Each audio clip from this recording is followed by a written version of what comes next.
afganisztáni külszolgálatok szerintem minden katona életében egy olyan mérföldkőnek számít. Ez egy nagyon gyors tervezésű feladat és végrehajtás volt, tehát kb. 36 óra alatt mindennek készen álltunk arra, hogy megkezdjük a műveletet.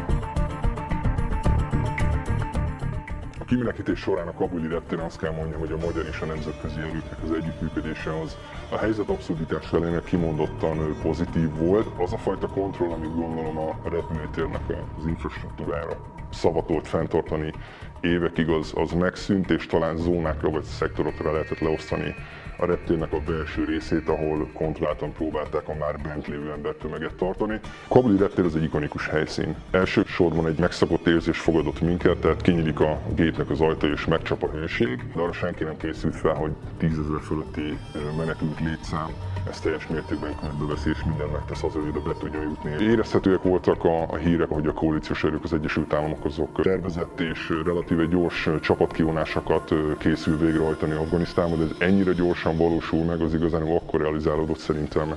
Talán mondhatom, hogy mindenkiben, amikor 2 óra alatt effektíve kiürítették a bagrami légitámaszpontot, és párhuzamosan folyamatosan érzékelhető volt, hogy a biztonsági helyzet az drasztikusan romlik. Tehát abszolút nem számíthatók, hogy mikor történik egy olyan jellegű esemény, amit talán legegyszerűbben szemléltetünk, illetve átszakad a fal. És az a kint küzdködő 10 000 fölötti létszám az lényegében elfoglalja megint a repteret, ezzel pedig megátolva azt, hogy a gépek le tudjanak szállni értünk.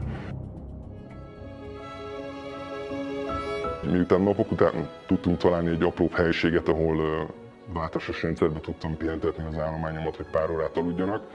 Ez a reptérnek egy átvizsgáló kis helyisége volt, ahol egymás egyén hátán aludtak a katonák, és egy nap után vettük észre, hogy van még benne egy kutyaszállító doboz is, amiben a helyi kabuli lelkész hátrahagyta a kutyáját, és utána visszabadítottuk egy kis fehér kutyát.